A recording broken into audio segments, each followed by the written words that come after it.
მოგესალმებით და უპირველეს ყოვლისა მინდა დიდი მადლობა უთხრა ორგანიზატორებს იმისათვის რომ აგერ უკვე მეორედ მიწევს ამ დარბაზში ახალგაზრდებთან შეხვედრა და პირველი შეხვედრა ძალიან კარგად მახსოვს და კარგი ამბაც მახსოვს ჩაიწერა ჩემს მეხსიერებაში ის შეხვედრა და იმედი მაქვს რომ დღევანდელი შეხვედრა არ იქნება ნაკლებ საინტერესო და საინტერესოდ ვისაუბრებთ და თქვენთვის არ იქნება აი ამ საცობებიან ქალაქში რომ გამონახეთ დრო და მოხვედით არ იქნება თქვენთვის დაკარგული დრო.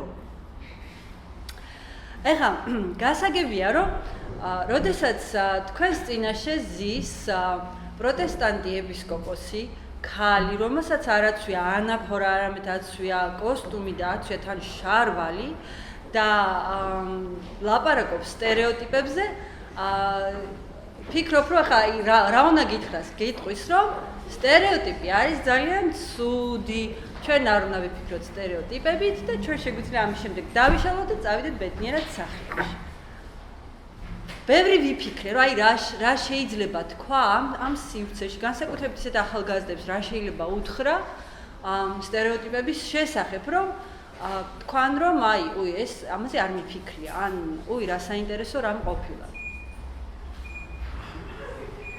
პირველ რიგში მე მინდა ალბათ ყველა თქვენთაგანისათვის ყველასთვის სიახლე არ იქნება მაგრამ მინდა გითხრათ საიდან მოდის სიტყვა ეტიმოლოგიურად საიდან წამოვიდა სიტყვა სტერეოტიპი ეს არის ბერძნული სიტყვიდან რომელიც ორი ნაწილისაგან შედგება ერთი არის სტერეოს და მეორე არის ტიპოს რომელიც ნიშნავს მყარი ანაბეჭდი და ჩვენთვის ძალიან ნათელი გამოხატულება სტერეოტიპისა ის არის რაც მაგალითად გამოიყენება ტიპოგრაფიაში ეხლა ჩვენ სხვანაირად ვბეჭდავთ გაზეთებსაც, წიგნებსაც, ყველას ალბათ ოფისში და სახლში გვიდგას პრინტერი და მივაწვევით თიც და ის იბეჭდება და ჩვენთვის ეს სტერეოტიპი რას ნიშნავდა ძველ ტიპოგრაფიაში ძნელი წარმოსადგენი შეიძლება არ არის, მაგრამ უბრალოდ ესეთ მარტივად აღარ ჩნდება გონებაში. ეს იყო ვებერთელა ფილა, რომელზეც მაგალითად გაზეთის თითოეული ნომერი, აი ეს 100 იკრიფებოდა, კეთდებოდა ეს დიდი ფილა და აი ამ ფილას ერქვა სტერეოტიპი, რომელიც ასე ბეჭდავდა იმ დღის ჟურნალს, იმ დღის გაზეთს, ან ბეჭდავდა წიგნის ფურცლებს. ანუ ეს იყო ძალიან დიდი რუდუნებით ნამუშევარი, სერიოზული სამუშაო შესრულებული, რომლის შეცვლაც იყო ძალიან რთული. ეს ისე არ იყო, რომ რა ქვია, მონიშნავდი სიტყვას და მე დაადილითებდი და მე შეგიძლიათ ჩაგესწორებინა. ეს იყო სერიოზული შრომა, რომელიც გამოიხატებოდა ამ ვებერთელა ფილაზე და რომელთაც იბეჭდებოდა წიგნები. უფრო მეტიც, ესეთი მშრალი ამბავი არ არის სტერეოტიპი, შეიძლება იყოს გამოყენებული ყოფილიყო მხატვრობაშიც და არის ტექნიკა მხატვრობისა, რომელსაც ძალიან ხშირად მიმართავდა თვით შაგალიც და ამიტომ არსებობს შაგალის ძალიან ბევრი ერთი და იგივე რა ქვია სურათის რამოდენიმე ასლი არსებობს და ყველა არის ორიგინალად ითვლება, იმიტომ რომ თავად შაგალის შესრულებულია, მაგრამ როდესაც შეასრულებდა მაგალითად აღარ მახსოვს ზუსტი რაოდენობა 10 თუ 15-ზე იყო ლაპარაკი, შემდეგ ამ ფილას, ამ სტერეოტიპს ამსხვრევდა, იმიტომ რომ იმის მერე უკვე აღარ ითვლებოდა მის ორიგინალად, მაგრამ ესეთი ტექნიკა არსებობს გრაფიკაში, რომელსაც ესე იბეჭდება ნახატები. ანუ შეიძლება სტერეოტიპი ძალიან მხატვრული და ძალიან ლამაზი რამეც იყოს. ხო და ეხლა ეს შესავალი რომ ნელა გადმოვიტანოთ რა არის სტერეოტიპები და ჩვენს ლექციას ესეთი სათაური მოვუფიქრეთ მე და ნათიამ რომ დაგვერქმია სტერეოტიპები როგორც ჩარჩო. ჩარჩო თავისთავად ერთი ხელის მოსმით ცუდი ამბავი არ არის, ხო? ზუსტად გუშინ იყო რა ქვია, დეისაძე ყავდათ რუსთავის რომელიღაც გადაცემაში და ჩარჩოებზე ლაპარაკობდა და არა, ჩარჩო ცუდი არ არის, ჩარჩო უხდება სურათსო, მაგრამ ხანდახან ყველა სურათსაც არ უხდება ჩარჩო. ზოგადად რა კი არსებობს აზროვნებაში სტერეოტიპი ეს ძალიან ბუნებრივი მოვლენა და ძალიან რთულია რომ ამაზე თქვა რომ თუ ეს ფინტია, ცუდია, ბავშვებო ხელი არ ახლოთ, რა ქვია, მოგწამლავთ ან რაღაცა და მოდი ვიფიქროთ და ვიაზროვნოთ სტერეოტიპების გარეშე. მოდით ვთქვათ, რომ იცით რა, ყველა ქერა ქალი შტერი არ არის. ან იცით ეს არის სტერეოტიპი, რომ ყველა ქალი ცუდი მძღოლი არ არის. ან თქვათ, რომ იცით რა, ყველა ებრაელს არ აქვს მისი ნიჭი, რა ქვია, ბიზნეს გონება არ აქვს. ან ყველა სომეხი არ ლაპარაკობს მიშა ანდღულაძის კილოთი და ასე შემდეგ.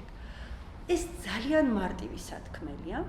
ეს ძალიან იოლი ჩამოსაყალიბებელია, რომ ვთქვათ, რომ ჩვენ არ ვაზროვნებთ ასეთი ჩარჩოებით. ჩვენ ძალიან გახსნილი ადამიანები ვართ და ჩემი ყველაზე დიდი იმედგაცრუება არის ხოლმე, როდესაც აღმოვაჩენ, რომ აი თურმე სადა ყოფილა ჩემი სტერეოტიპი ჩამარხული და დამალული და პირველად როცა დაეჯახები ამას და პირველად როცა აღმოაჩენ რომ თურმე ესეც ყოფილა შენ საზროვნებაში. და რა კი ვამბობ რომ ეს ბუნებრივი ამბავია, მე არ მგონია რომ ვინმე დავიფიცებთ, გულზე მჯიხს დავიცემთ და დავირყავთ რომ ან სრულიად თავისუფალი ვართ სტერეოტიპებისაგან, ან ვიტყვით რომ აი ხვალიდან სრულიად თავისუფალი ვიქნებით სტერეოტიპებისაგან, ან ვიტყვით რომ ზოგადად ჩვენ შეგვიძლია რომ სრულიად გავთავისუფლდეთ სტერეოტიპებისაგან. უფრო მეტიც ერთი სოციოლოგი ამბობდა რომ მე რომ არ მქონდეს სტერეოტიპები შეიძლება ამ ოთახის ერთი კუთხიდან მეორემდეც ვერ მივიდეო. იმიტომ რომ ყოველთვის ცუდი ამბავი არ არის სტერეოტიპი. მაგალითისათვის ერთი ჩემი მეგობარი როცა მიდის ახალ ქვეყანაში სამოგზაუროდ, ჩაძვრება ხოლმე ინტერნეტში და მოძებნის ყველა ანეკდოტს, რაც იმ ქვეყანაზე არის, ან იმ ხალხზეა და გესმით, რომ ესე იგი ანეკდოტები არის სტერეოტიპების ყველაზე ესეთი გემრიელი რა ქვია, ფაბრიკა. ჩაძვრება და ყველა ანდაზას მოძებნის ხოლმე, რომ იცოდეს, რა ხალხში მიდის, ვისთან მიდის და როგორ მიდის. და ძალიან საინტერესო არის რომ თუ კი შეხვედრა გაქვს რაღაც სხვადასხვა ერის ადამიანებთან, იცი რომ გერმანელი თუ 5 წუთით იგვიანებს, სასწრაფოდ უნდა გადაამოწმოს სად არის, იმიტომ რომ ან მოკვდა, ან რაღაც ძალიან დიდ უბედურებაშია, რა კი 5 წუთით იგვიანებს. მაგრამ თუ ქართველი 5 წუთით ადრე მოვიდა, მაშინ სასწრაფოდ უნდა დაეკითხო რომ ხო კარგად არის და ხო მშვიდობაა მის თავს, რატომ მოვიდა 5 წუთით ადრე. ან მაგალითისათვის მე ძალიან მშველის საჭესთან ჯდომის დროს ისეთი სტერეოტიპებით სარგებლობა რომ ვიცი რომ მარშრუტკის მძღოლები და ტაქსის მძღოლები არიან საშინელი მძღოლები. იმიტომ რომ შეიძლება მესამე ხაზიდან სრულიად ესე როგორც გაუნათდება დგონება, სასწრაფოდ გადაჭრან და პირველ ხაზში აღმოჩნდნენ და მე თუ ვიფიქრებ რომ არა, ეს შეიძლება ერთი კონკრეტული ტაქსის მძღოლი იყოს ასეთი და დანდობილად თუ გავყვები და დავემორჩილები წესებს, შეიძლება ძალიან ხშირად აღმოჩნდე ხოლმე სავალალო მდგომარეობაში. ან ერთი წეგან ჩემს გოგოს ვეკითხებოდი, აი კიდე რა შეიძლება მოვიფიქროთ ისეთი ამბავი, სადაც სტერეოტიპი გეხმარებოდა, გაგვახსენდა ერთი ფილმია, სადაც ჯორჯ კლუნი თამაშობს, ფილმის სახელი არ მახსოვს სამწუხაროდ, არის ადამიანი, რომელიც ადამიანურ რესურსებში, human resources-ში მუშაობს და დადის კომპანიიდან კომპანიაში და ხალხს ათავისუფლებს. და ეს არის ამისი და ძალიან ბევრს დაფრინავს. და აქვს ეს მაილეჯები აქვს უამრავი და რაღაც რეკორდებს ხსნის. და ამ კაცს აქვს ეს ასისტენტთან ერთად დგას შესასვლელში თვითმფრინავის და ეუბნება, რომ მან დარჩა ადგერიქში. აი მძები ამ აზიელების უკან ჩავდგეთ, იმიტომ რომ აზიელები ძალიან მოწესრიგებულები არიან, იმათ ყველაფერი აქვთ კომპაქტურად ჩალაგებული და ისინი ძალიან მალე გაივლენ. ეს ასისტენტი შეხედავს, რომ რა სტერეოტიპებით მსჯელობთ. კარგი სტერეოტიპებით, თუ გინდა, იმსჯელებ, მაგრამ აი ნახე თუ ეს რიგი უფრო მალე არ გავიდეს, ვიდრე ის რიგი, სადაც ჩემოდანი არის აფუთფუთებული და ხაზგდებ ჩემ ჩანს.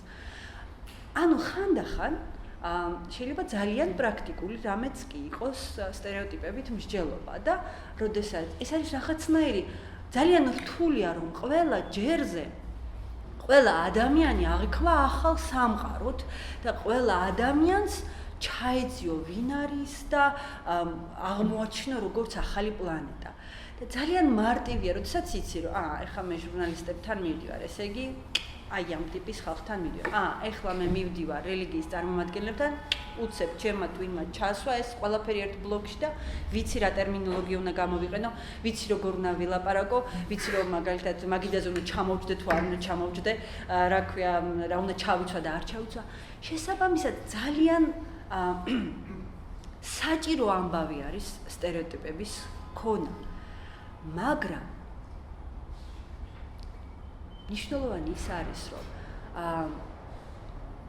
როცა იცი რა არის სტერეოტიპი და როცა იცი რომ ეს არის ერთი კონკრეტული კუთხით დანახული ერთი კონკრეტული მოვლენა, ამის მერე შენ შეგიძლია თქვა რომ მე მაქვს ეს ხედვა ამ ჯგუფზე, ამ ადამიანზე, მე მაქვს ეს მიდგომა და ეს შეიძლება მეხმარებოდეს და შეიძლება არც მეხმარებოდეს, მაგრამ თავარია რომ ვიცოდე რომ ეს არის ძალიან სუბიექტური ამბავი.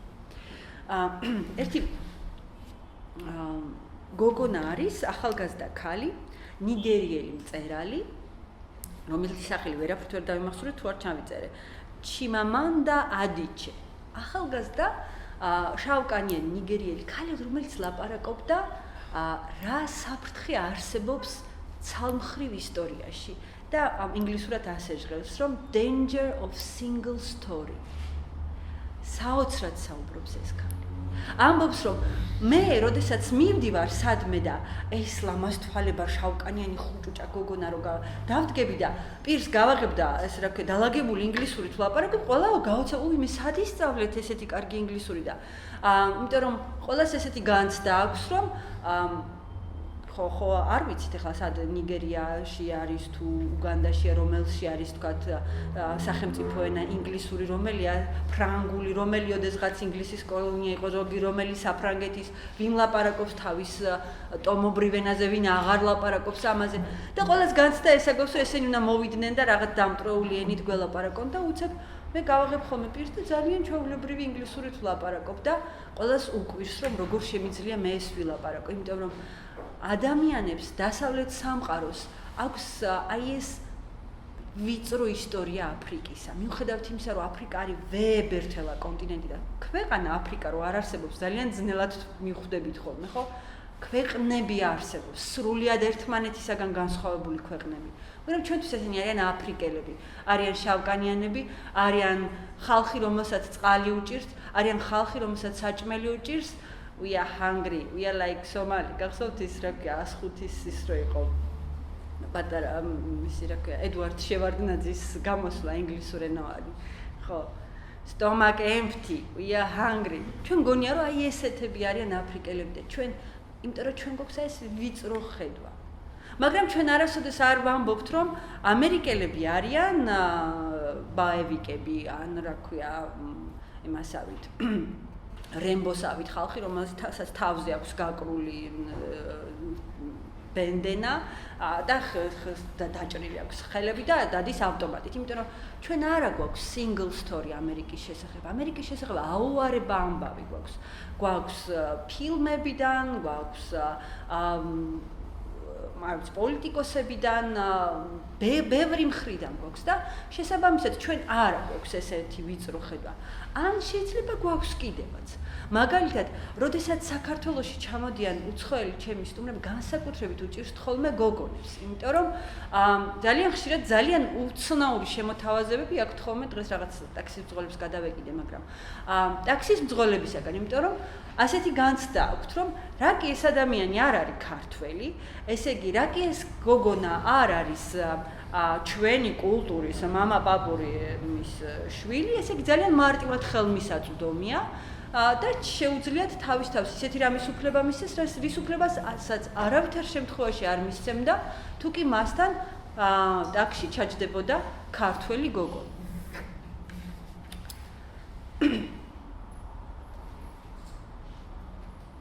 სტერეოტიპები რთული საბრძოლველი არის იმიტომ, კი არა რომ ის ტყუილია, არამედ იმიტომ რომ ეს არის მართალი. მე რომ მე მხოლოდ ცხოვრებაში ერთ ჩეჩენს ვიცნობ, მხოლოდ ერთს. ეს იყო ახალგაზრდა გოგონა, რომელიც გავიცანი ჟენევაში, გროზნოელი გოგონა, ჟურნალისტი, რომელსაც ეცვა ჯინსები, რომელიც ეწეოდა სიგარეტს და რომელიც ლაპარაკობდა ინგლისურად და იყო ძალიან ბევრით არ განსხვავდებოდა ყველა დანარჩენი მონაწილეებისაგან იმ ღონისძიებაში, სადაც ერთად ვიყავით. მაგრამ მე ვიცი, რომ ეს გოგო არის სრულიად გამონაკლისი ჩეჩენი გოგონებისა, უფრო მეტიც. იქ ყოფნის დროს ის გოგო იყო სრულიად სხვანაირი, ვიდრე ის გოგო, რომელიც არის ხოლმე გროზნოში რომ დაბრუნდება და თავის სამსახურში დადის. იმიტომ რომ სახში რომ დაბრუნდება, დამალავს იმ თავის ჯინსებს ჩანთაში და მე ღრმად კარადაში რომ ძმამ არ უნახოს, რომ ხანდახან შარვალიც აცვია და როგორც კი აეროპორტში ჩაჯდებოდა, ის აუცილებლად თავზე მოიხვევდა და მითხრა რომ ჩემებმა რომ გაიგონ რომ ეს სიგარეტს ვეწევი, აუცილებლად მომკლავს ჩემი ძმა. და მე რო კითხავენ, რატომ მოკალიო? და რო ეთქვის, აი ცით რა სიგარეტს ეწეოდა და მე ხო, სიგარეტს ეწეოდა. ხო, მაშინ ვაბრა. შესაბამისად, მე ვიცი რომ ჩეჩნეთი არ არის მხოლოდ კადიროვი, ჩეჩნეთი არ არის მხოლოდ წვერებიანი იარაღასხმული კაცები, არამედ არის ეს გოგოც. მაგრამ მე რომ არ მცოდნოდა რა იყო კადიროვი, მეცოდინებოდა რომ მე ვიფიქრებდი რომ ჩეჩნეთი არის ეს გოგო, ესეთი თავისუფალი, რომელიც ნამიოკობანას რომ ვთამაშობდით, საოცრად გვაჩვენა როგორ აგვიხსნა მაიკლ ჯექსონი თავისი ცეკვის მანერით. ალბათ ამ გოგოს არასოდეს არ გაუბედავს არსად ეცეკვა თუ არა თავის გამოკეტილ ოთახში. სტერეოტიპი არის ის, რაც მე განმიცდია და შესაბამისად მარტივი დასანგრევია სტერეოტიპი იმის შესახებ, რომ ყველა ვიღაც, რა ვიცი, აი ყველა ებრაელს აქვს კარგი ბიზნეს ტვინი, ან ყველა ამერიკელი არის მხოლოდ ერთი ენის მფლობელი და გონია რომ ქათმის ბარკლები იზრდება ხეზე. მაგრამ სტერეოტიპი, რომელიც ჩამოვიყალიბე მე თვითონ, ანუ როდესაც მე თვითონ ვძერწე, იმიტომ რომ მე თვითონ გადავხდა, მე თვითონ შევხვდი და ამის დანგრევა არის ყველაზე უფრო რთული. ყველა ჯერზე, როდესაც მე ერთხელ მაინც შევხვდი იურისტს, რომელიც აღმოჩნდა, რომ არის ძალიან ვიწროთ მოაზროვნე, დიდი ბოდიში თუ ვინმე იურისტი ზის, მაგრამ ჩემი პირველი გამოცდილება იურისტებთან იყო ესეთი, რომ ეს იყო ყველაზე უფრო მძიმე ადამიანი, ვისთანაც მქონია ურთიერთობა და იმის მერე როგორც კი ვიგებ, რომ ვიღაც იურისტია, არა გული შემეკუმშება ხოლმე, იმიტომ რომ ეს არის ჩემი სტერეოტიპი, ეს არის ჩემი პირადი გამოცდილება, ჩემს ნერვებზე გადაიარა იმ ამბავმა, შესაბამისად ყოველ ჯერზე, როდესაც იურისტს ხვდები, მე ეს განცდა მაქვს. ან მე მაქვს მაგალითად ესეთი სტერეოტიპი, რომ ყველა ბიჭი, რომელსაც აქვს გრძელი თმა და წვერი და უკეთია საყურე, არის ძალიან გონება გახსნილი. და მქონია ესეთი სრული იმედგაცრუება, როდესაც ახალგაზრდების წინ რაღაცა მოხსენებით წავსდგარ ვარ ხოლმე და ამდგარ ახალგაზრდა, რომელიც ჩემს წარმოსახვაში თურმე სტერეოტიპულად სრულიად სხვა განწყობით ველოდები და უკითხავს მაგალითად ჯერა თუ არა რა ქვია იერუსალიმში გადმოვავალი ცეცხლის სასწაულისა და თუ როგორც კი ჩემი პასუხი გაუგია მოტრიალებულად და ქადაგება დაუწყია და სრულ იმედგაცრუებაში ჩავარდნილ ვარ ხოლმე. სტერეოტიპი ნამდვილი ამბავია. სტერეოტიპი არის ამბავი, რომელიც მოვლენა, რომელიც რეალობიდან არის ამოსული, შესაბამისად ამასთან გამკლავება არის ძალიან რთული. ცუდით სტერეოტიპთან დაკავშირებით ის არის, რომ როგორც კი ადამიანებს მოვაქცევთ ამ კუბიკებში, რომელიც ძალიან გვიმარტივებს ცხოვრებას, მეტი რო არ შეიძლება ისე გვიმარტივებს ამ ძალიან დატვირთულ და გადაღლილ ინფორმაციულად და გადატვირთულ ცხოვრებას, ძალიან გვიმარტივებს, მაგრამ როგორც კი ამ დიდ საცდურს ვიყენებთ, რასაც ქვია სტერეოტიპული აზროვნება, ჩვენ მაშინათვე ადამიანს, რომელსაც ამ კუბიკებში ვაქცევთ, განვძარცვავთ ხოლმე ღირსებისაგან.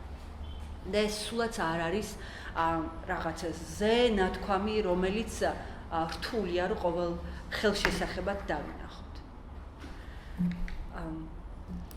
ამ ცოტა ხნის უკან სულ ყველა თითოეულ ჩვენთაგანი გავხდით მოწმე ერთ-ერთ ტელეშოუში, როგორ მოხდა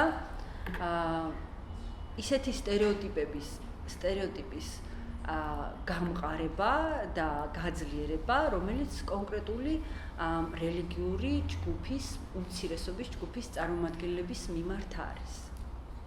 არა და როდესაც სტერეოტიპის ნგრევაზე ვლაპარაკობთ, ყველაზე მაგარი იარაღი ის არის, რომ მე თუ ზოგადად მგონია, რომ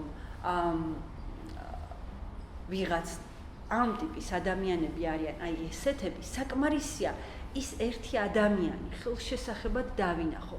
იმ ერთ ადამიანს დაერქვა სახელი, იმ ერთ ადამიანს გაუჩნდეს თვალის ფერი. და უკვე ჩემი დამოკიდებული ის ადამიანი ეგრევე ამოდის იმ კოლოფიდან და ეს ადამიანი უკვე ახალი სამყარო ჩნდება ჩემს წინაშე. სამწუხაროდ, აი ესეთი მარგალიტი შანსი არსებობდა, რომ ამ კონკრეტული რელიგიური თემის მიმართ არსებული მახინჯი დამოკიდებულებები ერთი ხელის მოსმით დანგრეულიყო, ეს შანსი არ იქნა გამოყენებული და უფრო უარესიც. ეს სტერეოტიპები სრულად მოგროვდა და აი კონკრეტულ მაგალითში წარმოისახა და ჩვენს წინაშე დადგა ამბავი, რომ აი რასაც ლაპარაკობენ და რაც ხმები გვესმის ამ ხალხის შესახებ სრული ჭეშმარიტება. საქმე ის არის, რომ ხანდახან გვგონია, რომ სტერეოტიპებით ის ადამიანები აზროვნებენ, ან სტერეოტიპებს ის ადამიანები იყენებენ, რომლებიც ცუდი ბიძიები და დეიდები არიან და რომლებსაც წინ და წინ აქვთ განზრახული, რომ ამათზე მე ეხლა ცუდი ხატება უნდა წარმოვაჩინო. აი ამათ ეხლა მე ყოფა უნდა ვუტირო. უბედურებაც ეს არის, რომ ხანდახან ისე მარტივად ვიყენებთ ამ ყველაფერს და რაღაცებს კიდე ვამყარებთ და ჯერ ესე კარგად გამყარებულ სტერეოტიპს კიდე უფრო მეტ რა ქვია ცემენტს ვუმატებთ, რომ ჩვენ წარმოდგენაც კი შეიძლება არ გვქონდეს.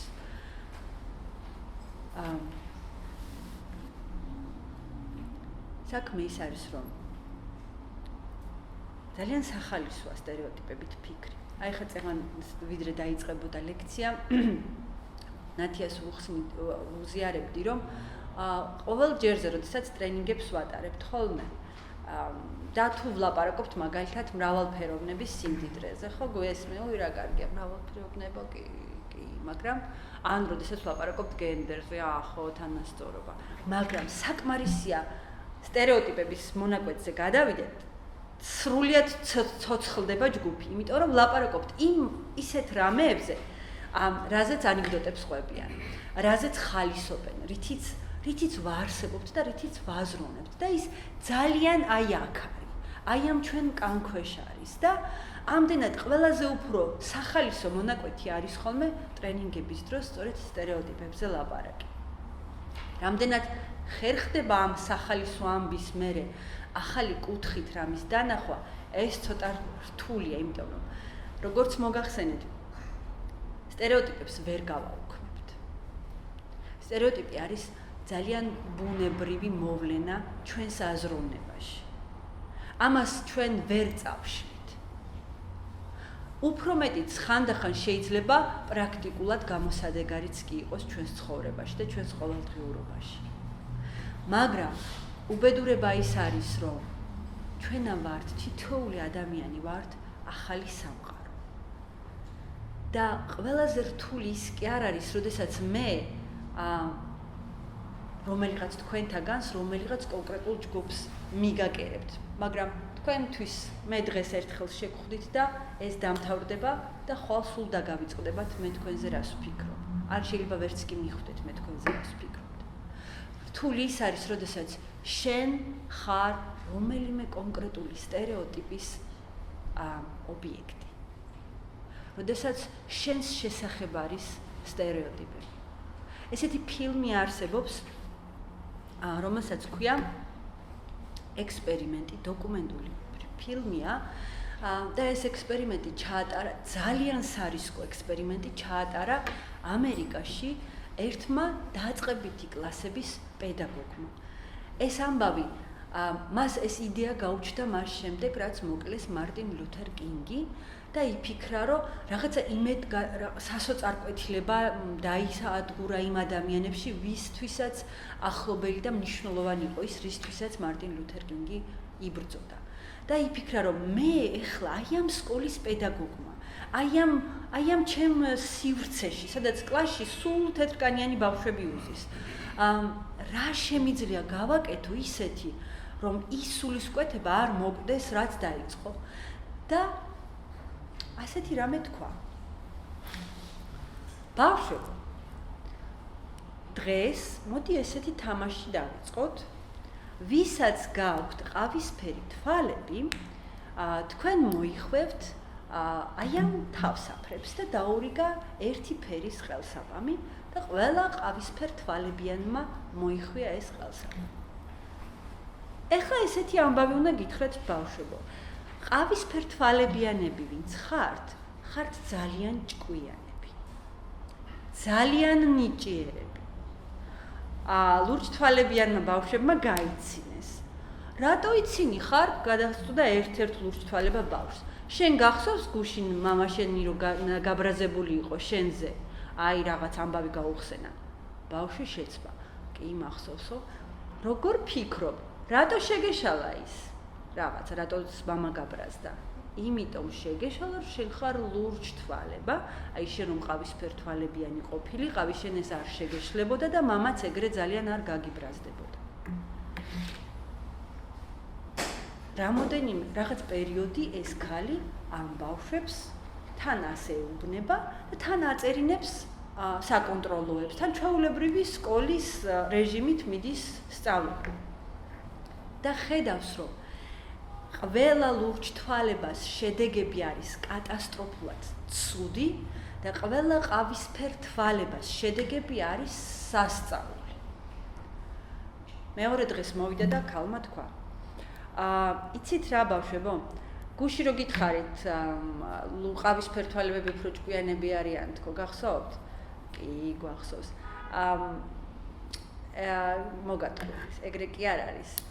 სინამდვილეში აი ლურჯთვალებები არიან უფრო ჭკვიანები და ნიჭიერები ვიდრე ყავისფერ თვალებები და ძალიან გთხოვთ ეს ყელსაბამები ეხლა გაუკეთეთ ლურჯთვალებებს.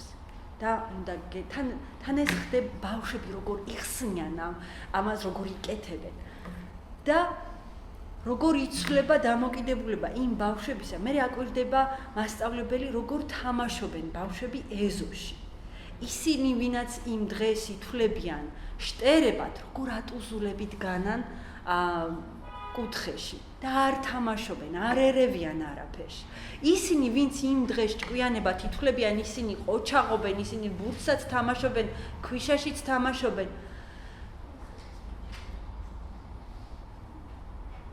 ფილმი, რომელზეც ახლა მე თქვენ გიყვებით, მართლა ძალიან სარისკო იყო, იმიტომ რომ ფაქტობრივად ამ ქალმა გაიარა ბავშვების ტრამვირების გზა და ისე აჩვენა, როგორ შეიძლება ვიღაცებს ერქვათ შტერები და ვიღაცებს ერქვათ ჭკვიანები, ვიღაცებს ერქვათ, რომ არიან წუწურაქები, ვიღაცებს შეიძლება ერქვათ, რომ არიან ბრიყვები, რომლებიც მხოლოდ კუხნაში უნდა იყვნენ.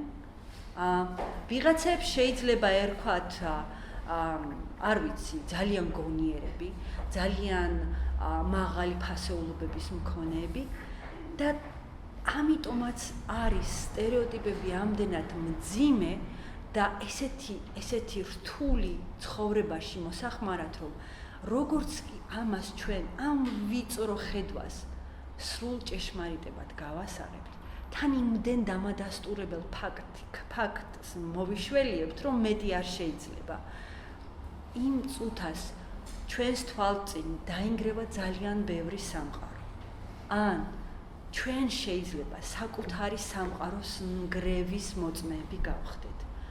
და კიდევ უფრო რთული ის არის, როდესაც მთელი ცხოვრება მოდიხარ და ფიქრობ, რომ მე არ ვემორჩილები იმ სტერეოტიპს, რომელიც ჩემზე არის. მე არასოდეს არ დავითრგუნები თუ ჩემზე იტყვიან, რომ ეს არის ვიღაცა, რა ქვია, სოროსის დაფინანსებული სექტანტი. მაგრამ მე თუ მთელი ჩემი ცხოვრება მექნება იმაზე მოტივირებული, რომ მე რუსუდან გოცირიძე, რომელიც ვარ ბაპტისტური ეკლესიის შვილი, რომელიც ვარ ბაპტისტური ეკლესიის წინამძღოლი.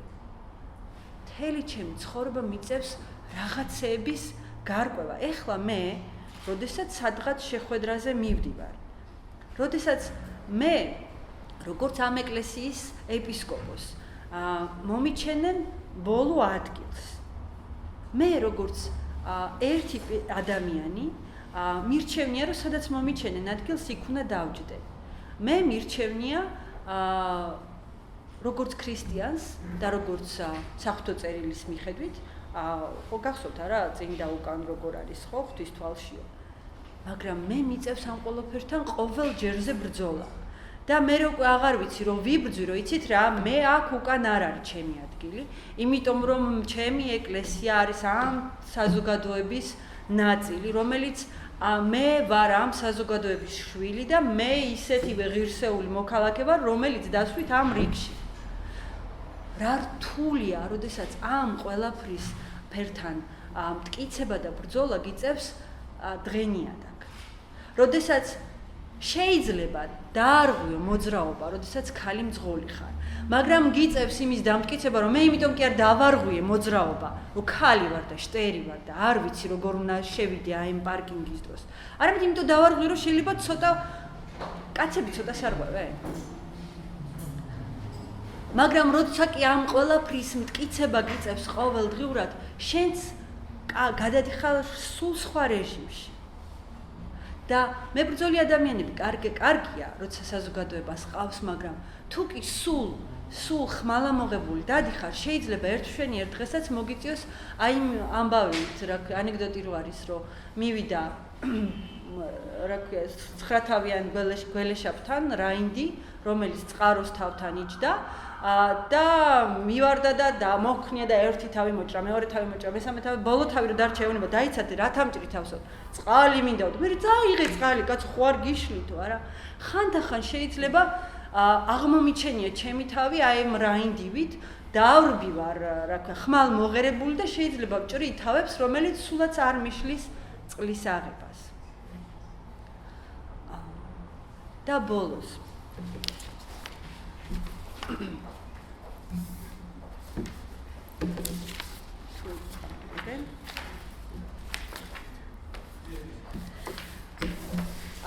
ეს არის პატარა ჩანაწერი, რომელიც ჩემმა ძალიან ძვირფასმა მეგობარმა გააკეთა, რომელიც ადამიანის უფლებებს ეხება, მაგრამ ერთ-ერთში ჯდება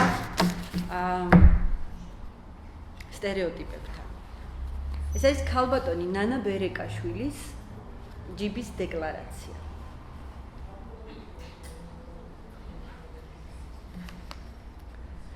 ქართველს აქვს უფლება მოსწონდეს სხვა ხალხის კულტურა და ყოფა.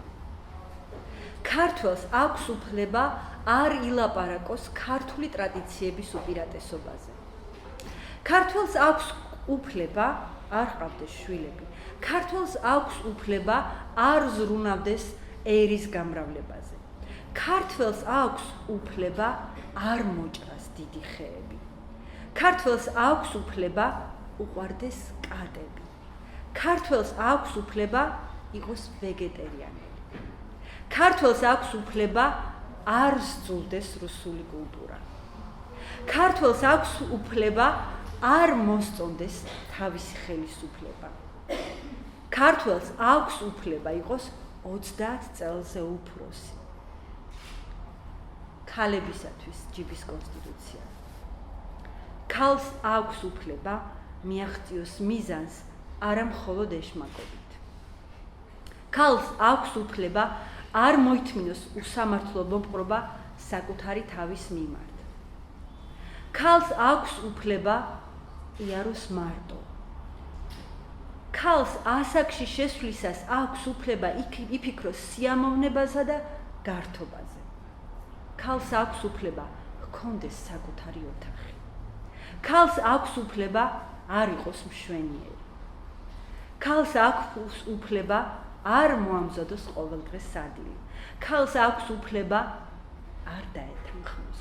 ქალს აქვს უფლება არ ეშინოდეს თაგვების და სხვა დამწერების უკაცრავად. კაცის უფლებები. კაცს აქვს უფლება არ იყოს პირქუში და გაუღიმარი. კაცს აქვს უფლება ხანდახან იტიროს. კაცს აქვს უფლება არ ეცვას შავი ტყავის კურტკა და ეკეთოს შავი სათვალეები. კაცს აქვს უფლება ჯიშიანი ძაღლების გარდა სხვა ცხოველებიც უყვარდეს. კაცს აქვს უფლება მშენებლობისა და რემონტის საკითხებში ხანდახან ცოლს დაეკითხოს. კაცს აქვს უფლება არ ჰყავდეს ან არ უნდოდეს რომ ჰყავდეს დიდი შავი ჯიპი.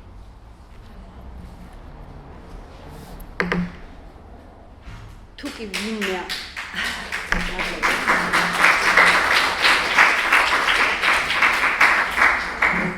მადლობა ნანას ამ ლამაზი დეკლარაციისათვის. ჩემთვის ყველაზე დიდი სტერეოტიპების მსხვერველი ძალიან სტერეოტიპული ვიქნები ახლა, როგორც ღვთისმსახური და ვიტყვი რომ არის მაცხოვარი იესო. იმიტომ რომ იესო იყო ის, ვინც მივიდა იაკობის ჭასთან და სამარიტელ ქალთან გააბა საუბარი. ეს ეხლა აქ, აი ამ, რა ქვია, თბილისის შუაგულში ამ ამბის გაგონება შეიძლება ყურს არ გვჭრიდეს, მაგრამ მაშინ ებრაელი, იუდეველი მოძღვრისათვის კი არა და ზოგადად კაცისათვის სრულიად წარმოუდგენელი იყო საჯაროდ ვინმე ქალს დალაპარაკებოდა. არა თუ თავის ნაცნობს და დას და დედას და მეგობარს, არამედ უცხო ქალს რომ დალაპარაკებოდა, ეს იყო სრულიად წარმოუდგენელი. კიდევ ერთი იუდეველი კაცი რომ დაელაპარაკა სამარიტელს. სამარიტელს, რომელიც ითვლებოდა ღვთისპირიდან გადავარდნილად, რომელიც ითვლებოდა მოღალატე ტომად, რომელთაც ადამიანებად არ თვლიდნენ იუდეველები. იესომ არც მეტი და არც ნაკლები შუაგულ მზეზე ჭის პირას ძალიან სერიოზულ თეოლოგიურ საკითხებზე დაუწყო ბაასი საეჭვო რეპუტაციის სამარიტელ უცხო ქალს. ჩემთვის იესომ მაშინაც დაანგრია სტერეოტიპები, როდესაც მარიამს და მართას ესტუმრა და როდესაც მართა ასეთი კარგი მასპინძელი, დატრიალდა, ხაჭაპურები დააცხო, რა ქვია, დედალს თავი წააცალა, გააპუტა, გააფრთხუნა, საცივით გაკეთება დაიწყო და ეს შენი მარიამი ჩამოუსკუპდა სტუმარს და საერთოდ არ იყურება სამზარეულოსკენ, საიდანაც დიდი ბრახაბრუხი გამოდის ალბათ, სადაც გამწარებული მართა ტრიალებდა. იესომ თქვა, მართა, მართა, შენ კარგი ქალი ხარ. ძალიან კარგ რამეს აკეთებ. და სრულიად წარმოუდგენელი რამ თქვა. მარიამმა, აი ამ ზარმაცმა ქალმა, რომელმაც უარი თქვა თავის პირველად მოვალეობაზე. არა და მასპინძულა სტუმრის დახვედრა ჩვენ ჩვენ ალბათ კარგად გვესმის, რას ნიშნავს სტუმრის დახვედრა, მაგრამ აი ეს იყო კიდე ჩვენი სტუმართმასპინძლობის განცდის კიდე აი 10 მაგი ვარიანტი, იმიტომ რომ ებრაელი კაცისათვის სტუმარი არის ღმერთი. ებრაელი კაცისათვის სტუმარს არაფერი დაუშავდეს და ლოტმა საკუთარი შვილები გამოუყვანა მოძალადეებს. გახსოვთ ალბათ, ხო? სტუმარი იყო უძვირფასესი, რამ იმას არ უნდა დაკლებოდა არაფერი და ეს ჩვენი მარიამი დაანება ყველაფერს თავი და ჩამოუყუნწდა იესოს და უსმენდა. აკეთებდა იმას, რაც იყო კაცის საქმე. ყოფილიყო მოწაფე, გამას ეს ჯდომოდა სტუმარს და ესმინა მოძღვრისათვის. ჩემთვის მაშინ, როდესაც იესომ თქვა, მართა, მართა, შენ კაი ტიპი ხარ, კარგ რამეებს აკეთებ, მაგრამ ის რაც მარიამმა გააკეთა, ის გაცილებით უკეთესია. ჩემთვის იესო იყო სტერეოტიპებისა და ჩაკირული კანონების მგრეველი, როდესაც თქვა, რომ ეს შაბათი ადამიანისთვის შევქმნით და არა ადამიანი შაბათისათვის. ეს ყველა კანონები, ეს ყველა წესები, რომელიც ძალიან კარგია და ძალიან საჭიროა, ღმერთმა უთხრა მოსეს და მოსემ რო დააწესა, განაცუდია, მაგრამ ეს შეიქმნა ადამიანისათვის და თუ ადამიანი ტყვე გახდა, თუ ადამიანი გაიქცა რობოტად, თუ ადამიანმა დაკარგა ადამიანობა, მაშინ ეს შაბათი აღარ გვჭირდება. თუ შაბათი არ მიგიყვანს უფლამდე, მაშინ ეს შაბათი არ გჭირდება. ალბათ ნამეტანი ქადაგებისკენ გამექცა სათქმელი, მაგრამ ჩემთვის ძალიან მნიშვნელოვანია, რომ თითოეული ადამიანი არის ახალი სამყარო. სტერეოტიპები ამოდის გამოცდილებიდან, ამოდის კულტურიდან, ამოდის რელიგიიდან, ამოდის არ ვიცი, ტრობიდან, მოყრობიდან, ძალიან ბევრი რამიდან, მაგრამ როგორც კი დაგაკარგინებს ადამიანს, როგორც ერთ სამყაროს, მაშინ უნდა მიხვდე, რომ აქ დამთავრებულია შენი ნამდვილი აღქმა სამყაროს. დიდი მადლობა. აღარ დამიჯერეთ, ბაში მოვკვდა.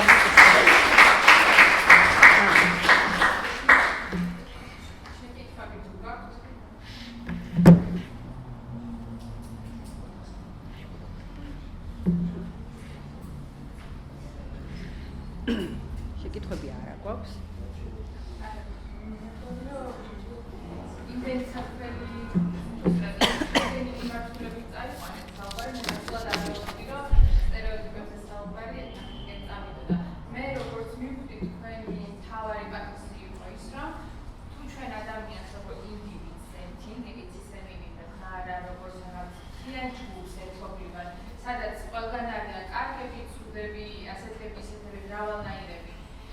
მაშინ ეს სტერეოტიპები უფრო ნაკლები ხდება ჩვენში, როგორც ერთ ადამიანში.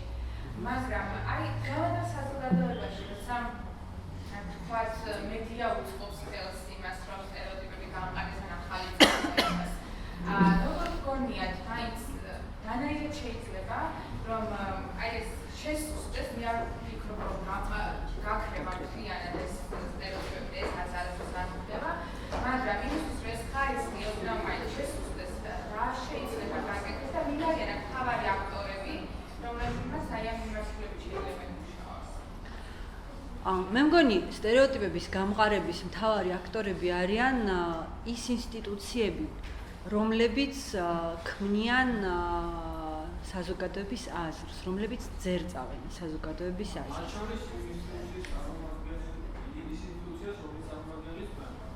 რა თქმა უნდა, რელიგია არის ერთ-ერთი, რომელიც ძერწავს საზოგადოებრივ აზრს და რა თქმა უნდა, სტერეოტიპების საბადო სად და რელიგიაში ძალიან ბევრია. მე ვფიქრობ, რომ ერთ-ერთი ყველაზე უფრო პროდუქტიული სტერეოტიპების შემქმნელი და გამავრცელებელი არის ალბათ მედია. და აი ძალიან რთულია ხოლმე სწორედ მედიასთან საუბარი, იმიტომ რომ აი მაგალითისათვის რამოდენიმე დღის უკან როდესაც გავრცელდა ინფორმაცია ერთ-ერთი მკვლელობის შესახებ, როდესაც ქმარმა სასტიკად მოკლა ცოლი, ინფორმაცია პირველი ამბავი ეს იყო, რომ ერთ-ერთ აზერბაიჯანულ სოფელში კაცმა მოკლა ცოლი.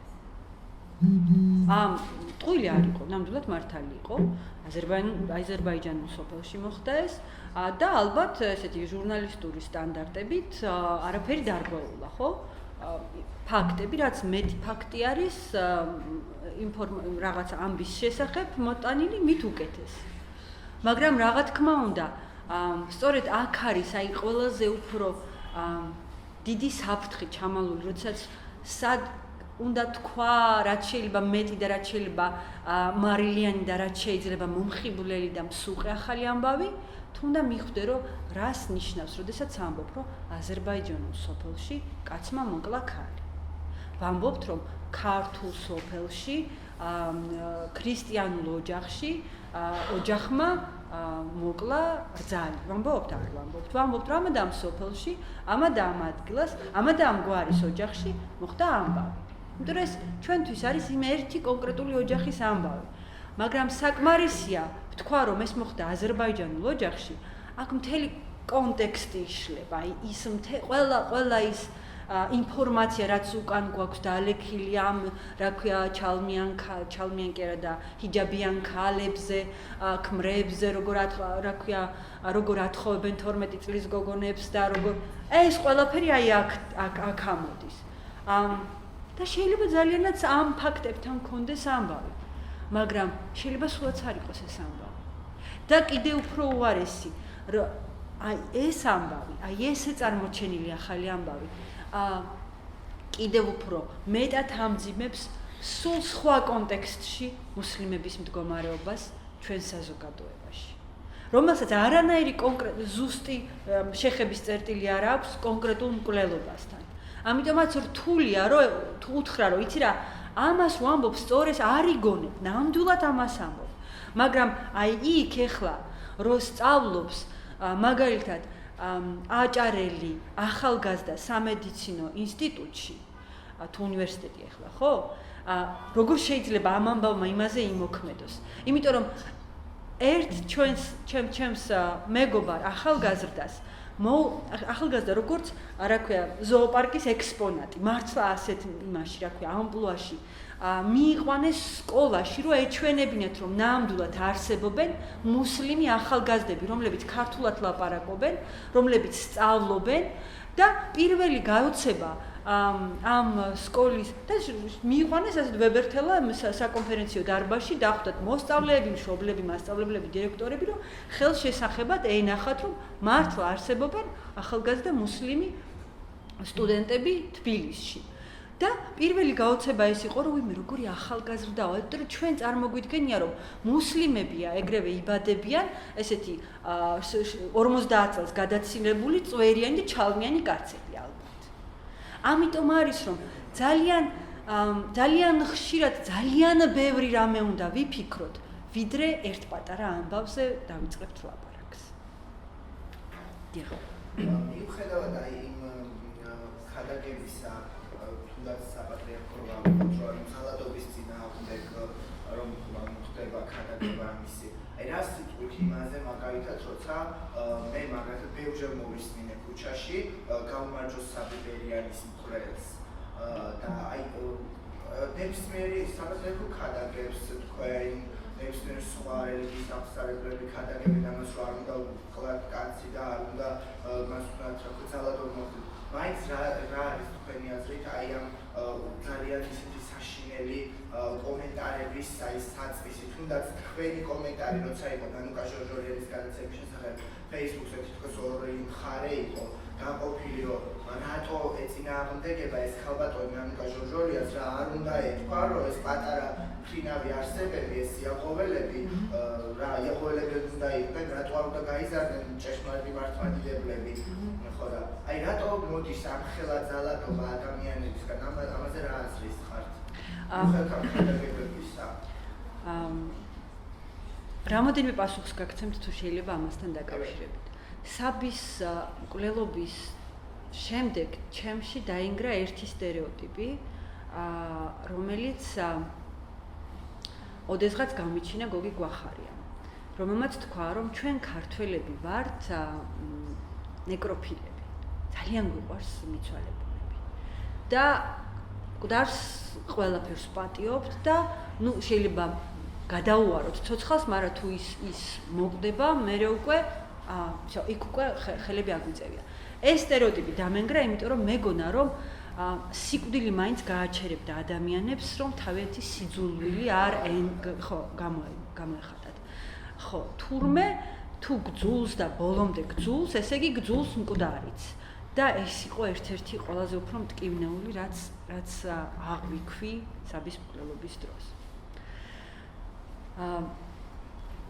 არსებობს ესეთი ფორმულა. ძალიან არ მიყვარს ფორმულებით ლაპარაკი, მაგრამ ხშირ შემთხვევაში სწორედ ეს ფორმულა მუშაობს ხოლმე, რომ ესეთი პირამიდა არსებობს,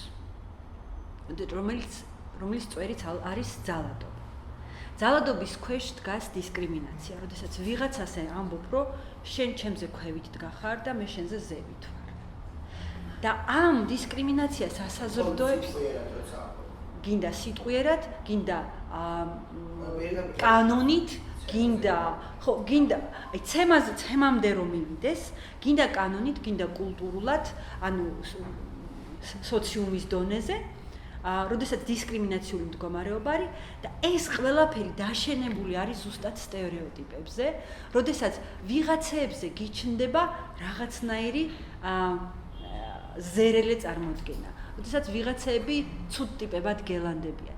აი, როდესაც ყოველ ჯერზე, როდესაც ფილმს იღებენ ხოლმე, აი ეს იმაზე, რა ქვია, ჰოლოკოსტზე ან იმ საშინელებებზე, რასაც ნაცისტური გერმანია უკეთებდა ებრაელებს, ეს საფეხურები ჩანს ყოველ ჯერზე. რომ პირველად ხედავ, რომ როგორ იცინიან, რომ ეს ესენი, რა ქვია, ებრაელები ხო ისინი არიან ვაჭრუკანები არიან და რაღაცა ანეკდოტების დონეზეა. მერე უცებ სადღაც მაღაზიებში ჩნდება, რომ ძაღლები და ებრაელები არ უნდა შემოვიდნენ მაღაზიაში. მერე უცებ ვიღაცებს ეუბნებიან, რომ თქვენ ამ უბანში უნდა იცხოვროთ და ამ უბანში არ უნდა გამოხვიდეთ. და ეს როგორც ეს არის ძალიან ისეთი თავქვე არის, რომ ძალიან მარტივად მიდიხარ იქითკენ. ამიტომ მგონია, აი, როდესაც ჩვენი სატელევიზიო კომედი შოუები, რომელიც სტერეოტიპები არის, კომედია სხვანაირად ვერ აწყობ, თუ სტერეოტიპებით არის სარგებლებ, ხო? ხან ვიღაცა არის, რა ქვია, სომეხივით ლაპარაკობს, ან ზოგი ძალიან მანერულია და ძალიან სახალისოა, ხო? ამის მოსმენა და ამაზე სიცილი. მაგრამ ძალიან რთულია ეხლა ამ ადამიანებს უთხრა, ისინი ვინც ამ სასოციალო პროდუქტს ქმნიან და ისინი ვინაც იცინიან ამ პროდუქტზე, რომ შენ ამით ისეთ მოლიპულ გზაზე დგები და აყენებ საზოგადოებას, რომელიც შეუჩერებლად მივა საბის მკვლელობამდე. ამის დანახვას ან უნდა მოწადინება გქონდეს, რომ დაინახო, ან საერთოდ არ უნდა გაღელვებდეს, რომ ვიღაცამ შეიძლება ამისი მსხვერპლი გახდეს. მე მგონია, რომ ეს პრობლემა ზუსტად აი იქ დგას, სადაც ადამიანებს ადამიანობისაგან ვცლით და სადაც ადამიანები არიან, ვიღაცები არიან LGBT-ები, ვიღაცები არიან სექტანტები, ვიღაცები არიან სომხები, ვიღაცები არიან, არ ვიცი, ჩინელები და დაამთავრდა.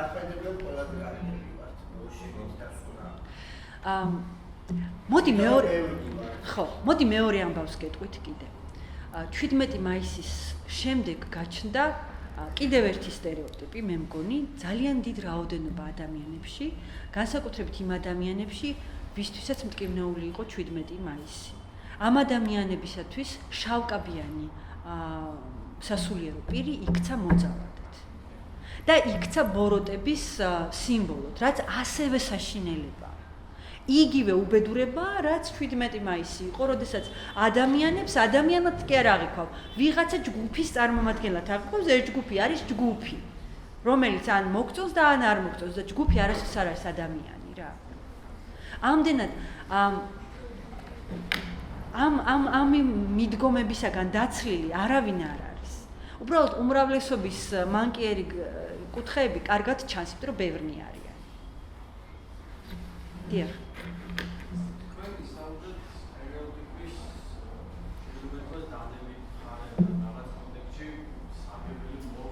ხანდახან.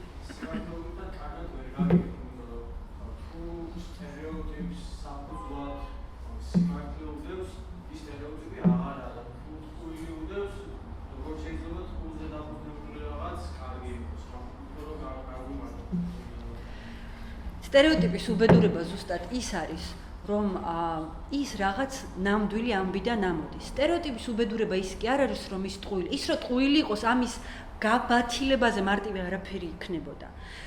მთელი სირთულე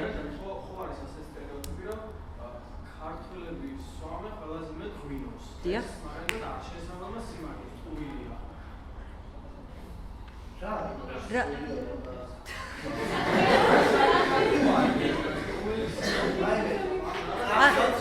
ახელი ვარ და დღემდე არ მესის რა არის, მაგას თქო, ახეთშიო გვინოსვავენ, სანამ ესე იგი ბოლომდე არ იმას იზავენ, რომ აი მე აღარ ჩასდით, არ ამხელდება ეს. ხო, ანუ ეს არ არის ტყუილი, ეს ნამდვილად მართალი ამბავია, იმიტომ რომ ხო, იყავი ჩემს საშეხოდარი.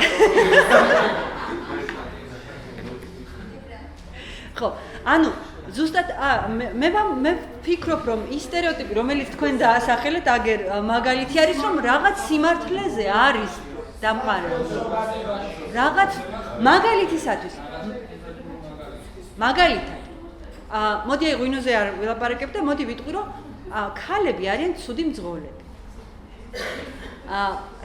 რაღა დაგიმალოთ და ყველაზე ძალიან მაშინ ვცობდები ხოლმე, როდესაც მანქანა დაარღვევს და მიუახლოვდები და მართლა ქალი როზის. ან რაღაც სასტიკად რო არის გახიდული გზაზე და მიუახლოვდები და ქალი და ეს გადმოთუ ვინმე გვერდით მისის ხო ქალი იჭდა ეს.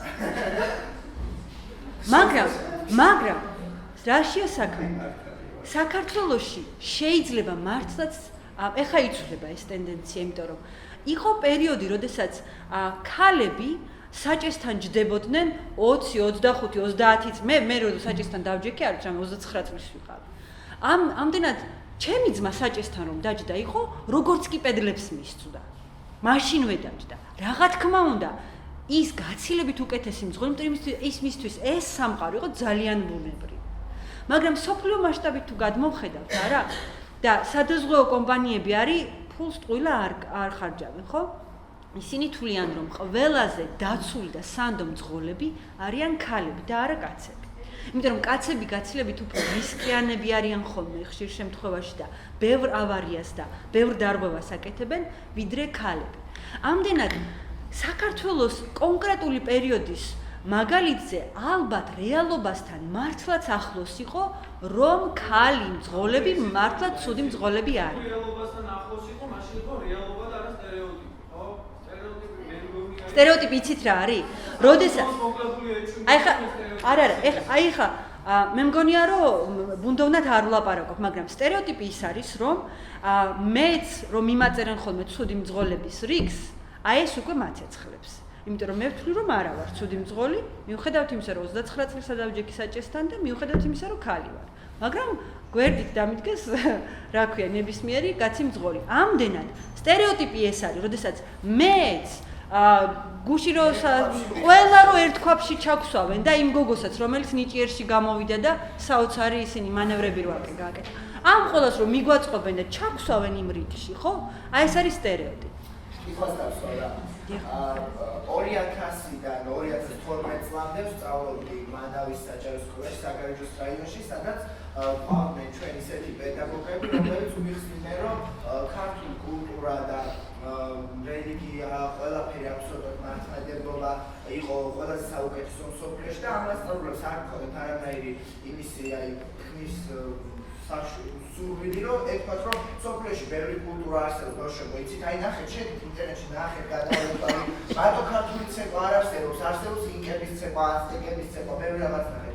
აი თუნდაც ამ მასწავლებლების ინდოქტრინაციაზე რა სიტყოდით რელიგიასთან დაკავშირებით, მართალია რელიგია ამოიღეს საქმიდან და მაინც ხო ხდება შუშანიკის წამების, მაინც ხო ხდება აბოლო თბილელის ისეთი ინტერპრეტაციით გადაცემა, რომ მართლმადიდებლობა მხოლოდ ერთადერთი ჭეშმარიტი რელიგია. აი ამასთან რა კომენტარს გააკეთებ?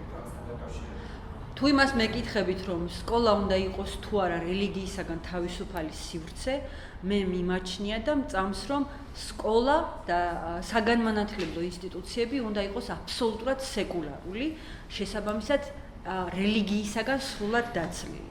თუ რამე რელიგიური უნდა იყოს სკოლაში, ეს უნდა იყოს მხოლოდ აკადემიურ ფარგლებში.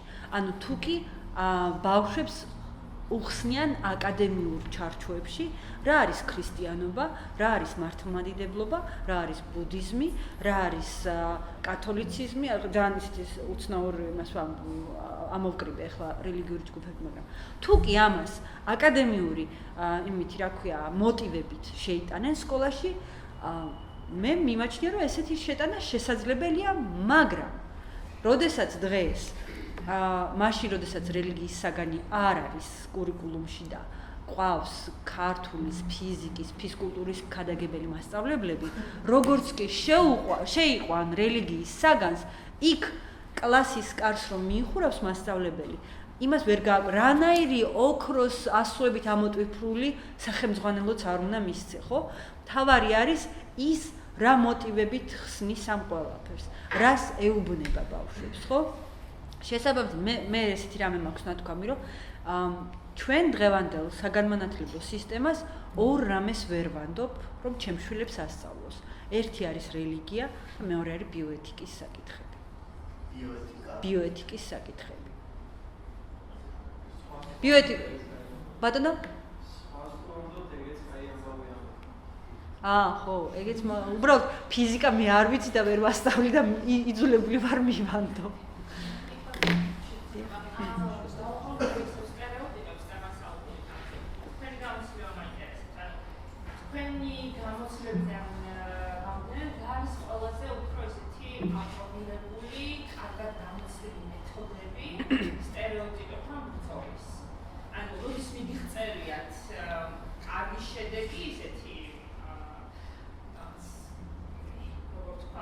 პოზიტიური ბრძოლის შედეგებით და პოზიტიური განწყობით. სტერეოტიპებთან ყველაზე წარმატებული ბრძოლა გამომდის ხოლმე საკუთარ თავში. სხვების სტერეოტიპების ნგრევა ეგ ცოტა რთული ამბავია და ეგ ხო. აი ხო. როგორ უნდა მიაწოდო ადამიანს? ერთ-ერთი, რასაც მე ვფიქრობ, რომ ჩემი მიდგომა არის ასეთი, რომ მაგალითად ადამიანებმა უნდა დაინახონ, რომ ბაპტისტური ეკლესიის წარმომადგენლებს არც რქები აქვთ და არც კუდი. არ არის ეს გადაჭარბებული ნათქვამი. მართლა ვფიქრობ, რომ უნდა რაც მეტი ადამიანი დაინახავს, რომ რუსუდან გოცირიძე არის ჩვეულებრივი თბილისელი ქალი, რომელსაც ყავს შვილები, რომელიც შეხვედრებზე აგვიანებს, რომელიც მათ ისწავლა სადღაც, რომელიც მუშაობს აქ, რომელიც მაღაზიაში დადის ესე და რომელიც ამ ქალაქის ცხოვრებით ცხოვრობს, რომელსაც აწუხებს მთავრობის ესეთი პრობლემები, რომელსაც უხარია ქვეყნის ესეთი წინსვლა, ამას რაც უფრო მეტი დაინახო, მე მგონია, რომ ამით რაღაცას ვეხმარები. შეიძლება გადაჭარბებული წარმოდგენები მაქვს ამ ჩემს მიდგომასთან დაკავშირებით, მაგრამ ზუსტად ამის გამო არავის არასოდეს არ ვეუბნები უარს არც შეხვედრაზე მისვლაზე, არც ინტერვიუზე, არც გადაცემაში მონაწილეობაზე, არაფერზე, რომ რაც შეიძლება მეტმა ადამიანმა დაინახოს, რომ ეს ადამიანები ვართ თქვენი გვერდით და ძალიან ჩვეულებრივი თქვენაირი ადამიანები. სამწუხაროდ ამისი დანახვება საჭირო არის დღეს. ამიტომ ბატონო პირადი მაგალითი. ამიტომ ძალიან იმედი გამიცრუდა, როდესაც ესეთი შანსი მიეცა ჟორჟოლიანის გადაცემას, რომ ხალხისთვის ეჩვენებინა ნიჭიერი ადამიანი. მესმის, რომ ცოტა ისეთი რთული იყო ეს ისტორია, ამ კონკრეტული ადამიანის ისტორია ხა პოზიტივად გადმოთარგმნილი იყო, მაგრამ ყოველ შემთხვევაში ასეც რომ არ დამძიმებული იყო, კარგი იყო რა. კიდე ერთი ამბავი. აი ამ ჟორჟოლიანის ამბავსთან დაკავშირებით ზუსტად. მას შემდეგ რაც სტატუსი დავწერე, დიდი სჯაბაასი გაიმართა ჩემს კედელზე და ერთი რამე აღმოვაჩინე, რომ ამ კომენტარებში ადამიანები ილანძღებოდნენ ეს ცალტვინა ჟურნალისტია, ესეთი, ეს ისეთი. საკმარისი გახდა, რომ ჟორჟოლიანმა დაწერა ერთი კომენტარი. და აღმოჩნდა, რომ იმათ ნალაპარაკებს თურმე ნანუკა კითხულობს. კრიტიკა არ შეჩერებულა, მაგრამ კრიტიკა სრულიად სხვა ხასიათისა გაგრძელდა. იმიტომ რომ აღმოჩნდა, რომ ანუ სტერეოტიპი მარტო ჯგუფების მიმართ კი არ არსებობს, პიროვნებების მიმართაც შეიძლება არსებობდეს და ეს ვიღაც შტერი ნანუკა ჟორჟოლიანი კი არ იყო. ეს იყო ადამიანი, რომელიც კითხულობდა ამდენ ლანძღვას და შეიძლება ძალიან მძიმე იყო იმისთვის ამის წაკითხვა. სრულიად შეიცვალა კომენტარების დინამიკა და მე უკვე დაიწყოს იცით რა ახსნით და ამდენად აი ეს არის ჩემთვის მთავარი დამანგრეველი სტერეოტიპებისა, როდესაც ადამიანი რაღაცა ჯგუფის წარმომადგენელი კი არა, როდესაც არის აი ესეთი ამთმიანი, ამცხვირიანი, ამთვალებიანი, ამხმისტემრიანი და ასე შემდეგ.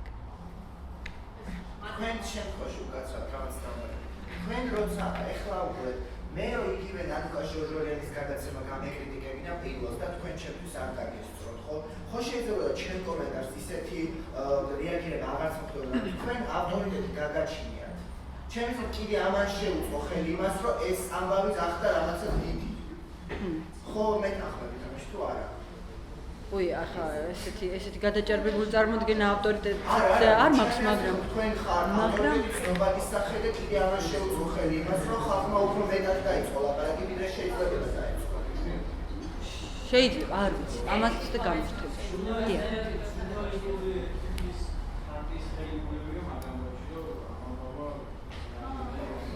ხო არა, ძალიან ბევრი მხრიდან შეურტი ეს გადაცემას და რაც ბოდიში ერთი წამი რაც სამწუხაროდ ვერ მოხერხდა GDS-ის გადაცემის დროს, როდესაც ტამტამებზე რო დაუკრეს ისა ბინა 18 თუ რაღაცა რო ქვია, ხო? აი ამ დროსაც ვერ გაიგეს ამ ბიჭებმა რას ვედავებოდით. გადაწყვიტეს რომ ჩვენ უბრალოდ იუმორის გრძნობაში მოვიკოჭლებთ და ვერ ვიგებთ იმ მარცვლებს იუმორისას, რასაც ისინი გვაძლევდნენ და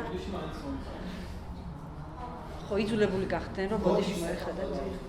აი შოლა იმ ბავშვებს რომელსაც სკოლაში დაიცინეს თანაკლასელებმა.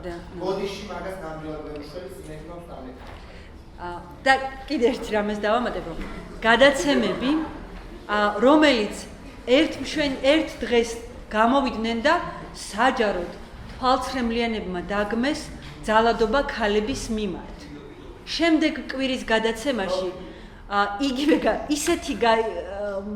იგივე განწყობით გააგრძელეს, რაც აბსოლუტურად აი იმ იქით რო გითხარით ციცაბო და დასასრიალებელი გზა, რომელიც სტერეოტიპულად ქალები უნდა როგორ იქმრებს, როგორ ყავას უკეთებთ, როგორ იმას შვებით, აბა თუ დედამთილი ხო კარგი ბრაზდება. ამაში დიდ კატასტროფას ვერ ვხედავ, თუ კი ამას არავინ მაიძულებს რა. დანარჩენ ეხა შეკითხვა არის, დიახ. თქვენ თქვით, რომ ყველაზე კარგად სტერეოტიპებთან ბრძოლა საკუთარ თავში გამოიგისოდა. მე მაგალითად, აი ჩემ დაუნებურად, როცა ქუჩაში ხედავ, რომ გოგო ეძება სიგარეტს, აი თვალი გამივიდა. მიუხედავად იმისა, რომ მეც ვეძებ სიგარეტს. აი თქვენი აზრით, როგორ შეიძლება ამ სტერეოტიპის დაგრევა საკუთარ თავში, რაც აი არ გინდა რომ გქონდეს არაფრით. მაგალითად, რატომღაც სულ მეგონა რომ ბავშვობაში რაც ჩამესვა და რომ მოკლე კაბა ვისაც აცვია, ოზია არ და მეცვია მოკლე კაბა და მაინც რომ ხედავ რომ ვიღაცას აცვია თვალი გამივიდა. აი რა შეიძლება რომ გავაკეთოთ ეს მოგისუნა ეს უბედურებები რაც მართლაც უხებს რეალურად. აი თქვენ როგორ ამარცხებთ ხოლმე აი ხო არ ვიცი ხა, როდესაც შენ თვითონაც ეწევი და მე წეველი ქალისკენ ეს უარგისი და ღვთისმშობელი და გადავარდნილიო ეს. ჩემთვის ძალიან მე გავიზარდე რაღაც დონეზე ძალიან სტერილურ სივრცეში და რას გულისხმობ? მაგალითად, წეველი ქალები ჩემს გარშემო გაჩნდნენ მხოლოდ მას შემდეგ, რაც მუშაობა დავიწყე. და არავინ არ მენახა, ვინსაც ვიცნობდი სახელითა და გვარით და ვისთანაც თუნდაც ცუდი ურთიერთობა მქონდა, იმას ხელში სიგარეტის სჭეროდა. შეიძლება ჩუმად სადღაც ეწეოდნენ, მაგრამ მე არ მენახა წეველი ქალი, ვიდრე მუშაობა არ დავიწყე და ჩემთვის ეს იყო ჩემდა მოულოდნელად, ხო? აი ეს განწყობა თუ მქონდა, არ ვიცოდი ნამდვილად. აღმოვაჩინე, რომ როგორი კაი ადამიანები არიან და მე რა რომ სიგარეტს ეწევიან. და ანუ ხო უცნაურია. არ ვიტყვი რა, დიდი ვიყავი საკმაოდ დიდი.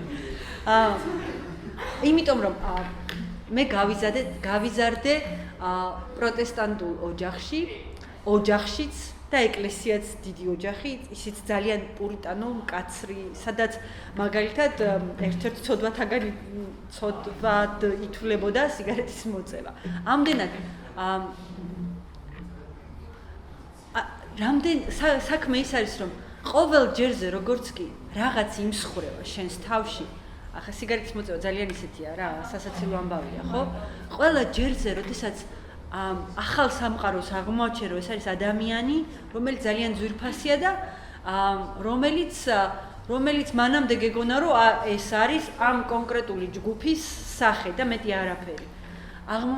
აი ამ ბედნიერებას ალბათ ვერაფერში გავცვლია და არ ვლაპარაკობ ძალიან ესეთი ფრაზებით, იმიტომ რომ ყველა ჯერზე რამდენჯერაც დავამსხვრიე საკუთარ თავში რაღაცა ჩაკირული წარმოდგენა, აღმოვაჩინე, რომ ჩემი უფალი ყოფილა გაცილებით უფრო დიდი, ვიდრე მე ეს მეგონა. იმედია ცოტა ცხადად ავთქვი. ძალიან დიდი მადლობა.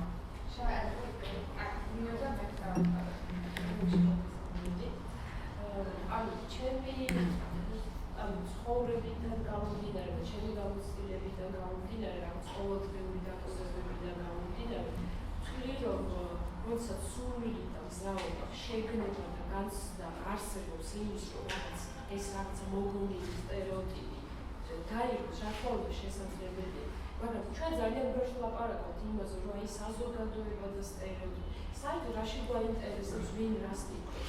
ყველამ ჩვენს კომფორტზე ვიზრუნოთ, სულიერ კომფორტზე და მარტო შემოვიფარგლოთ იმით, რომ აი გარშემოყოფებს, თუნდაც უცნობებს რაღაცა, აი თუნდაც გემილი რომ გაჩვენოთ, მგონია ყველაფერი კარგად იქნება. რატომ ვფიქრობ საერთოდ ამდენს სტერეოტიპებზე, ამას ვერ ხვდები. ძალიან ბევრი სტერეოტიპი შეიძლება რაღაც ამას რომ დაუფიქრდე, მეც შეიძლება და ცხოვრების მომენტზე ვერ დავამსხვრიე, მაგრამ არსებობს ისეთი, რაც დავამსხვრიე, მაგრამ ეს თავდათან მოხდა. ეს რაღაცა გამოცდილება ამ ადამიანებთან უშუალოდ ურთიერთობამ განაპირობა. როდესაც ვიძახით, რომ რაღაც გარკვეულ ჯგუფებთან, ამასთან ახლოს ვერ მივალ. 100 წელი არ დაინგრევა ჩემი სტერეოტიპი. მეც როგორც თქვენ ძალიან კარგად იცით და ვილაპარაკი ამაზე. მე როგორც დევნილი რაღაც ჯგუფს წარმოვადგენ და ჩემთან მოახლოებაც კი ვიღაცისთვის ძალიან, მაგრამ მე ჩვეულებრივი ადამიანი ვარ, მე ჩემს სამშობლოში ვცხოვრობ და ამას დღემდე ვამტკიცებ. მაგრამ მეც უკვე დავივიწყე ეს, თუ ადამიანები ამას ვერ ახერხებენ და სხვა კუთხით ვერ უდგებიან და ჩემში ადამიანს ვერ ნახულობენ და მხოლოდ დევნილად არ ვიყავენ, მაშინ ამასთან ესეთი ბრძოლა შეუძლებელია. უბრალოდ ყველა უნდა დაფიქრდეს იმაზე, რა ტანჯავს და სულიერი კომფორტისთვის უნდა იფიქროს. დიდი მადლობა, ნინო. მე მგონი სტერეოტიპი კიდე ისეთი რამ არის, რომელიც შეიძლება ვერასოდეს ვერ აღმოაჩინე, რომ გააქვს. სანამ ერთშვენიერ დღეს არ აღმოაჩენ, რომ სადღაც დარღვეულია ეს სტერეოტიპი. შენ შეიძლება გეგონოს, რომ ეს ჩვეულებრივი ამბავია, ეს ესე არის. მე არ დამავიწყდება ერთ-ერთ შეხვედრაზე, როგორ აგვიხსნა ერთმა გოგომ, როგორ გაოცებული იყო, როცა პირველად ნახა, რომ კაცი ჭამდა ტკბილეულს. იმიტომ რომ მამამის არ უყვარდა, შაქარსაც არ იყრიდა ჩაიში და ესე ეგონა, რომ უბრალოდ კაცები ტკბილს არ ჭამენ. და როცა გადააწყდა, რომ ვიღაცა კაცმა ტორტი გადმოიღო და შეჭამა, აი ხო ძალიან ესეთი მარტივი და არატრაგიკული და არადრამატული ამბავია, ხო? მაგრამ შეიძლება ჩვენ ვერც კი ვამჩნევდეთ, ისევ ცხოვრობდეთ რაღაცა ფორმაში. იმიტომ რომ ნამდვილად ვცხოვრობთ რაღაცა ფორმებში. იმიტომ რომ ჩვენ რომ ვიბადებით, ჩვენ უკვე რაღაცაზე ვდგევართ. უკვე რაღაცა სოციალურ გამოცდილებაზე ვდგევართ და ჩვენ ვერ დავიწყებთ ხელახლა. ეს არის რაღაც აზროვნების ევოლუციის მომენტია რა და ჩვენ ვერ დავიწყებთ როგორც მაგალითად ევოლუციის კაი ამას არ ვიტყვი. უბრალოდ რისი პროდუქტები ვართ, სად არის ძალიან ნამდვილი მე, ძალიან ძნელი სათქმელია. ჩვენ შევდგებით იმ ყველაფრისაგან, რასაც ყველაზე ჩვილობიდან გვიშენებენ, ხო? და ეს არის ზუსტად სტერეოტიპები. როდესაც გვეუბნებიან, რომ გოგო ხარ და ეს უნდა ქნა და ბიჭი ხარ და ეს უნდა ქნა. ბიჭი ხარ და არ უნდა იტირო, გოგო ხარ და ბურთი არ უნდა ითამაშო. ამითი შენდება ჩვენი აზროვნება და ძალიან ძნელია რომ მიხვდე, სად არის ამ ყველაფრისგან ცარიელი აზროვნება. იმიტომ რომ მე მგონია რომ ესეთი რა სივრცე არ არსებობს. უბრალოდ სადღაც ძალიან მტკივნეულად არის ეს სტერეოტიპები და უნდა მივხვდეთ სად უნდა ამოვძილკვეთ.